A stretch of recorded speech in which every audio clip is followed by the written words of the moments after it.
Bueno, con el doctor Hugo Tolentino Dip hay aquí una vieja payola en Uno más Uno, después de tanto tiempo de teniéndolo aquí con nosotros y de haberlo acompañado en la rectoría de la UAS y en todos los afanes de la vida democrática. Es como parte de este programa, realmente le damos la bienvenida y le agradecemos que esté en pie de lucha todavía y con capacidades para seguir incidiendo en el desarrollo de este país.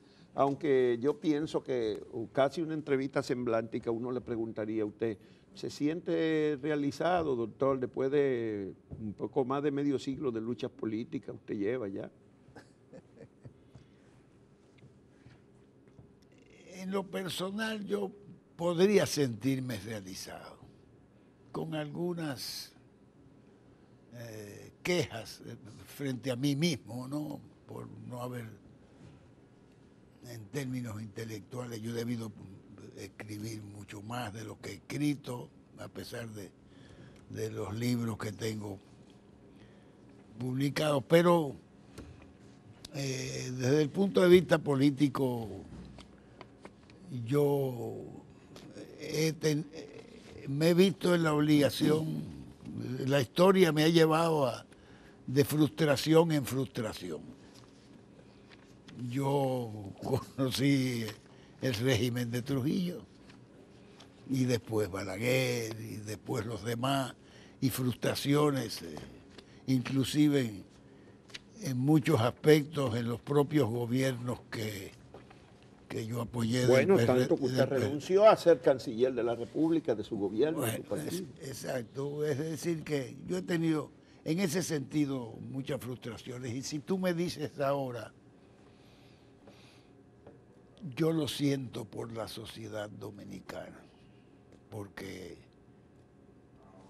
ya mi porvenir es corto, pero el porvenir de los jóvenes. Y lo increíble es que tal vez ni se den cuenta, porque la televisión, las computadoras, el teléfono, no los deja hacer el análisis. Yo creo que la gente vive un poco obnubilada, limitada verdaderamente y conducida, hackeada, se podría decir, por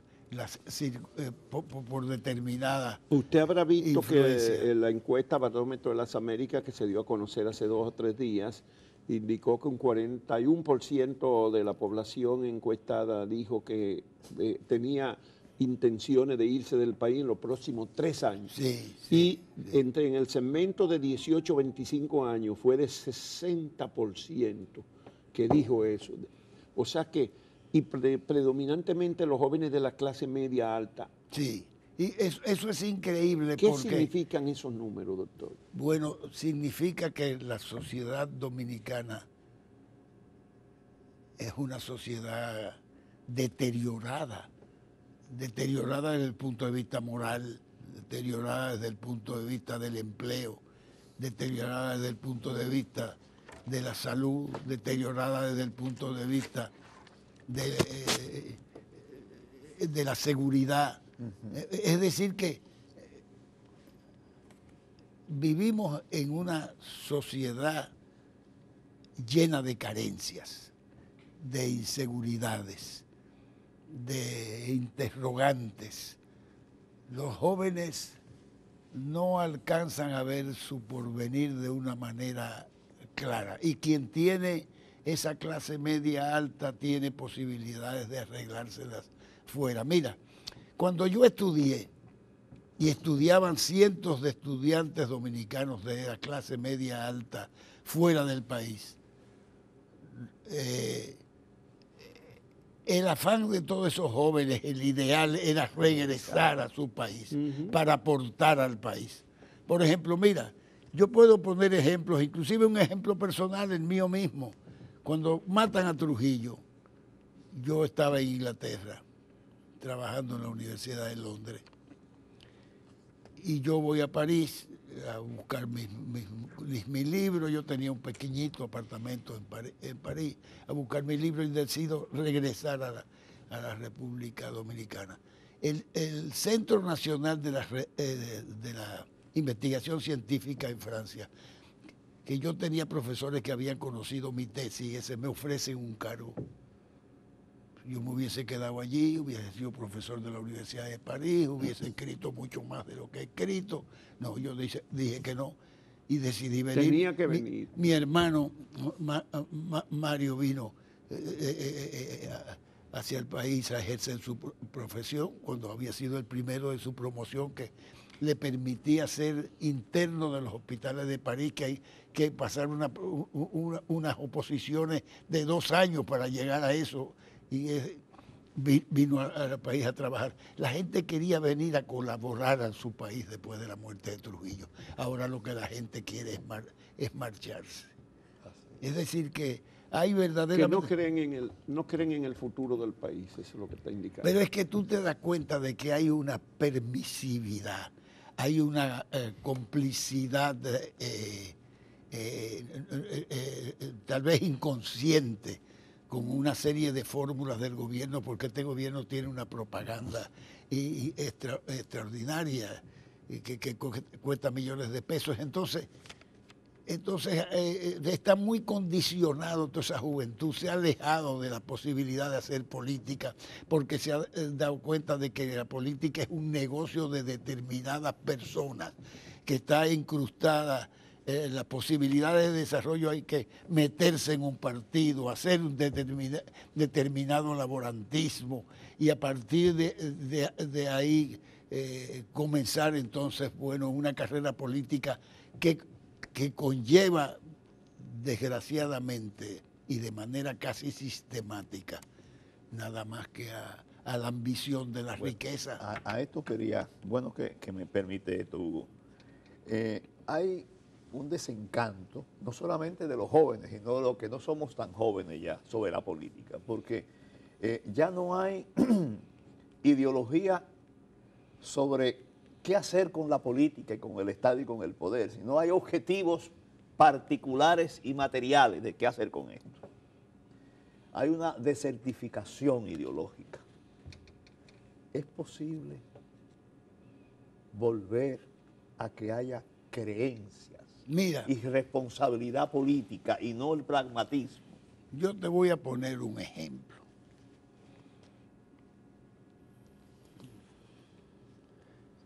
Yo pertenezco al Partido Revolucionario Moderno. En el seno del Partido Revolucionario Moderno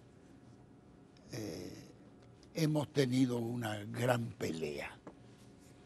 Una pelea democrática, pero hemos tenido una gran pelea para alcanzar determinadas metas. Por ejemplo, yo te puedo decir que cuando se crea el Partido Revolucionario Moderno, se crea y hay ya en el momento en que se crea, ya hay 2 candidaturas. Y es un partido que surge un poco condicionado por 2 tendencias, por dos corrientes. Pensar en el partido, en su individualidad, en su trayectoria, en sus definiciones como partido, ha dado trabajo. Porque desde el inicio del laborantismo político... Se ha sobrepuesto o se ha querido sobreponer a lo esencial. Entonces, por ejemplo, ya hemos llegado, pero fíjate el tiempo, ya hemos llegado a que todo el mundo acepte la necesidad de un congreso, de que el partido haga su congreso para definir no solamente la legitimidad, la legitimación de sus propias estructuras, sino crearse toda una legitimidad poniendo en marcha estructuras que hasta ahora mismo no existen. Por ejemplo,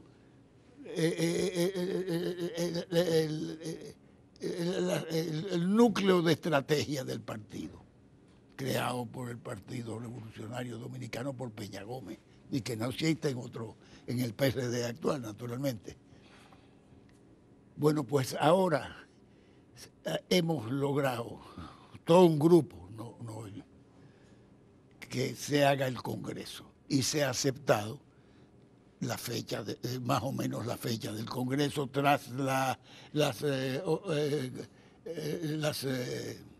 ordinarias que vamos a tener, las convenciones, la convención ordinaria, entonces vamos a hacer el Congreso. Pero ya hay una fecha para Congreso también. Después de la convención. Pero ya la convención sería un paso importante si logran elegir democráticamente los dirigentes, cosa que en los partidos grandes no ocurre hace muchos años en el país. Ya diríamos que 2 décadas. O sea, van a elegir democráticamente, porque he oído hablar algunos de que quieren que sea por planchas, como para repartirte. Yo pongo al presidente, tú pones el secretario general, él te pone el otro pone el secretario de organización y yo pongo eso existe. Eso existe. Eso existe como propuesta y como ambición de algunos. Yo no sé, yo no te podría decir cómo vamos a terminar, porque en ese proceso es que bueno, estamos. Los estatutos dicen que hay que elegirlo por cargo, no por plancha. Exactamente. Pero yo he oído decir que algunos quieren que sea por plancha. Sí, bueno, sí. Para mantener el sistema de reparto. Exactamente.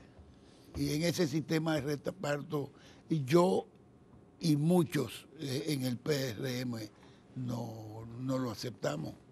Es decir que el PRM es un esfuerzo por recobrar un partido democrático. Y yo creo que en muchos sentidos se está logrando. Vamos a ver cómo. El haber logrado un padrón ya es un paso de avance. Sí, es un paso muy... Y dicen que consiguieron más de 500,000 inscritos. Eso es mucho para un padrón de un partido nuevo. Hay 500, casi 600,000 inscritos. Y todavía se van a cerrar, están cerradas actualmente las inscripciones, pero se van a abrir inmediatamente después que pase la convención. Los partidos es lógico. Bueno, pero ningún partido del mundo siempre debe se haber mantenerse la puerta abierta al que quiera entrar, pero después que pase la convención, ya para esa convención ya está cerrado.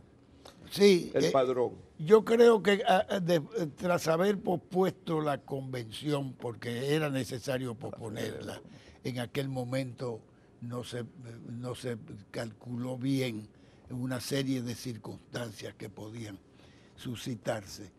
Y yo creo que si se postergó para febrero, mi tesis fue en el seno de la dirección ejecutiva que se mantuviera abierto hasta las vísperas de la convención. Pero entonces se habló de que era difícil digitar todo eso, es decir, que había un proceso que impedía mantenerlas abiertas hasta las vísperas de la convención. Vamos a cambiar de partido, PLD. En el PLD hay una situación bastante difícil, por lo menos de una apreciación bastante objetiva. Hugo Tolentino, ¿qué piensa que puede pasar en el PLD? Con esta confrontación de 2 corrientes, 2 líderes, 2 tendencias y sobre todo reelección y primarias abiertas o cerradas. Cuando yo pienso en el PLD, nada más pienso en el daño que ese partido le ha hecho a este país. En el daño histórico, porque no es un daño coyuntural, es un daño histórico.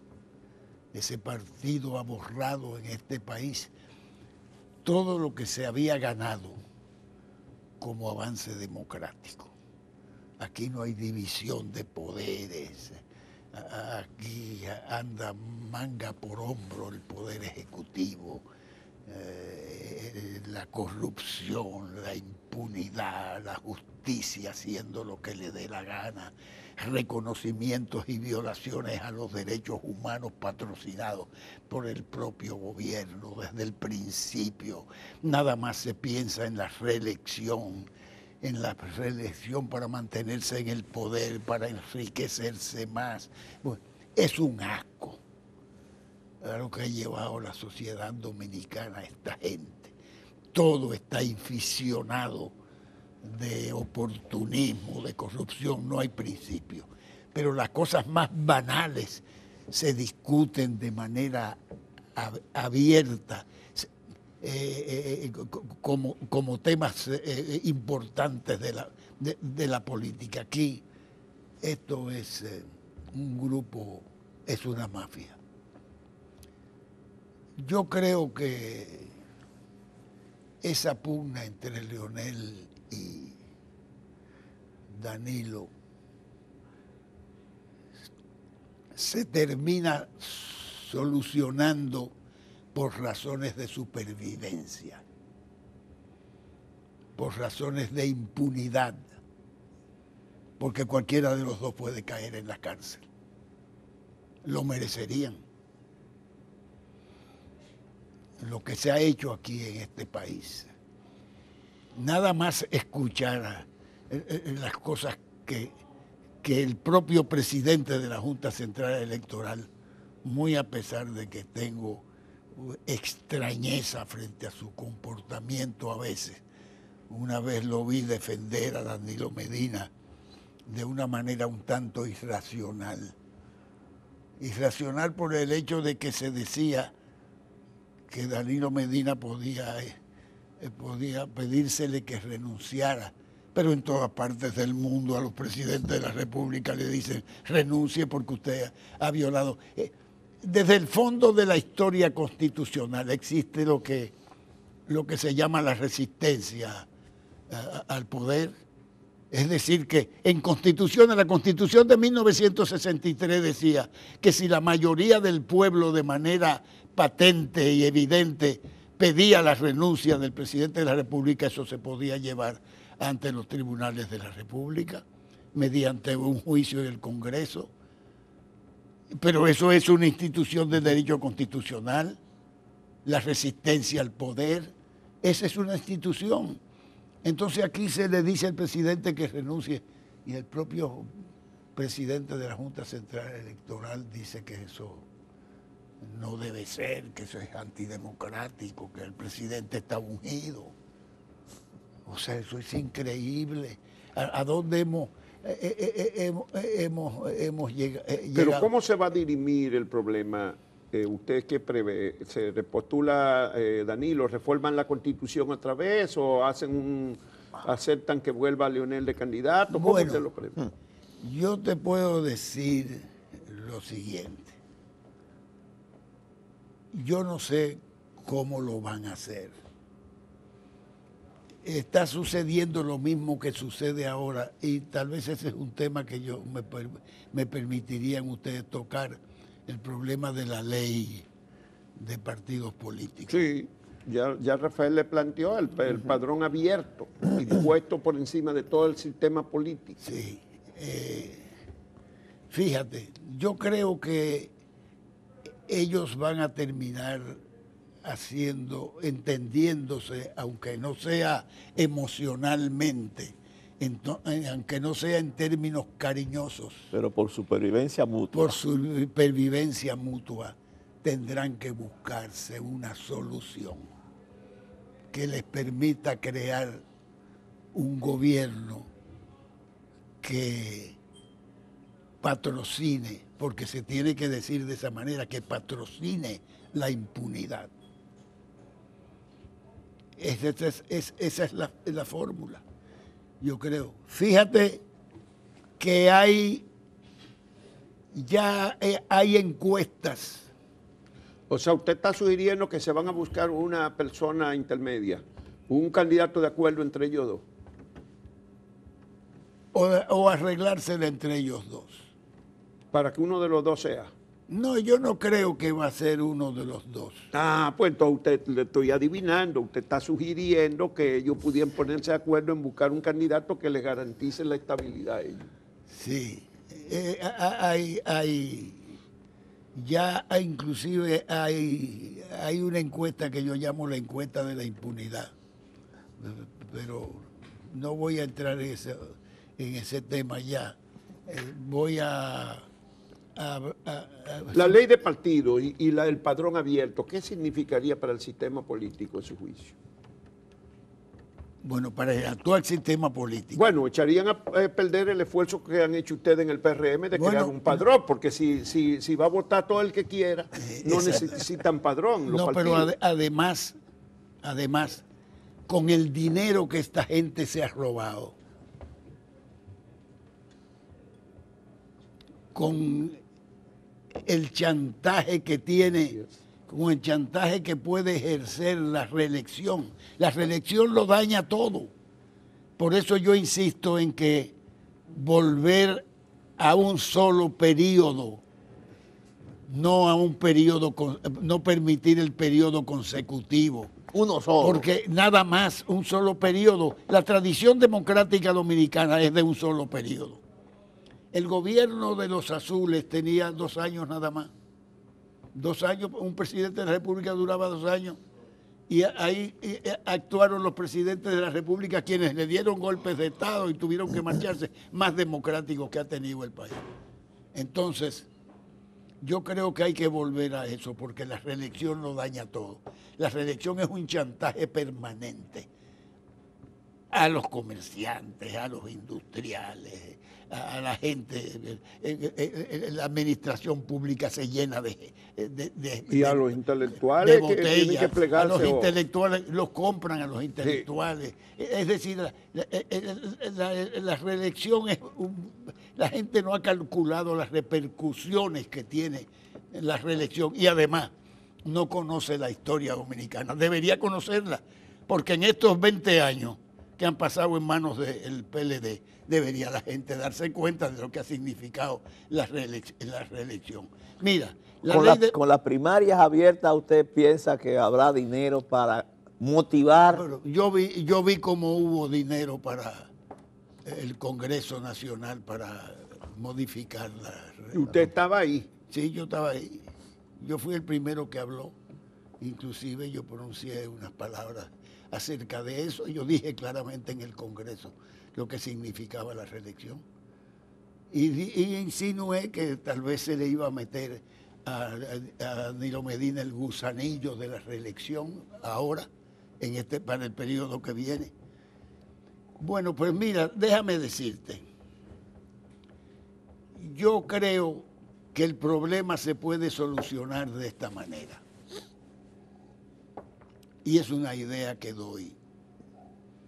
Y hasta una concesión que yo hago con mí mismo, porque yo creo que debe ser, que las primarias deben ser con el padrón de cada partido. Lo que pasa es que los partidos no tienen padrón. Eso es lo primero. Pero lo pueden hacer, no lo están haciendo en el PRM. Exacto, nosotros lo hemos hecho, pero no tienen partido. Y tienen tiempo para hacerlo. Bueno, pero es mejor abierto porque el dinero compra, el transfugismo. Y el mismo proyecto de ley dice en uno de sus primeros artículos que cada partido tiene que tener su padrón y actualizarlo cada mes de febrero de cada año ante la Junta Central Electoral. Dice la ley que ellos están aprobando. Sí, así es. Pues mira, una modificación a esa ley sería... ¿Cuál sería la transacción? Una transacción usted propone. Exactamente. ¿Cómo sería? La transacción sería que los partidos están en la libertad de escoger si lo hacen con su padrón propio o si lo hacen libremente. Eso es lo que parece lógico, doctor. A mí me parece totalmente lógico por una razón. Nosotros no queremos las primarias abiertas por el hecho de que van a terminar incidiendo con los cuartos el propio gobierno. Nos va a poner las autoridades, el candidato que al gobierno le conviene.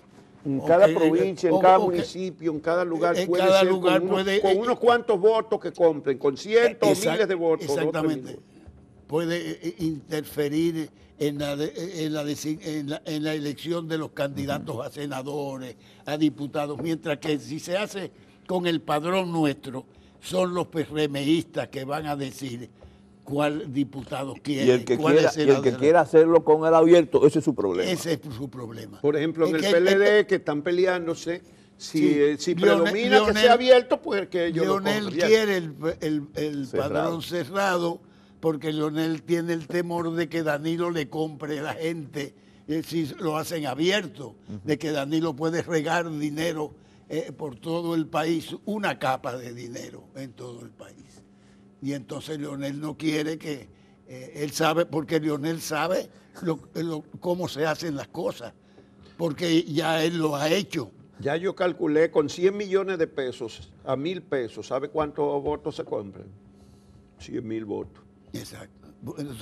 100 millones de pesos no es dinero. Y eso no es nada. 100 eso millones no es de pesos dinero ya en la gente, política para la dominicana gente lo gasta un candidato a senador. Exacto. Y hubo candidatos a diputados que dijeron que gastaron 60 y 70 millones a diputados. Ya. Exactamente. ¿Hay posibilidad real de desplazar al PLD del poder? Yo creo que si el PRM, déjenme decirle interioridades del PRM. Tirso Mejía Ricard y Belice Prat de Pérez y yo consideramos que hay necesidad de una renovación en los cuadros del partido. Y ustedes son de la vieja guardia. Y nosotros consideramos que hay que darle una participación a la vieja guardia que tiene una tradición democrática, que hay que darle una participación amplia a la juventud y una participación amplia a las mujeres. Nosotros lo creemos.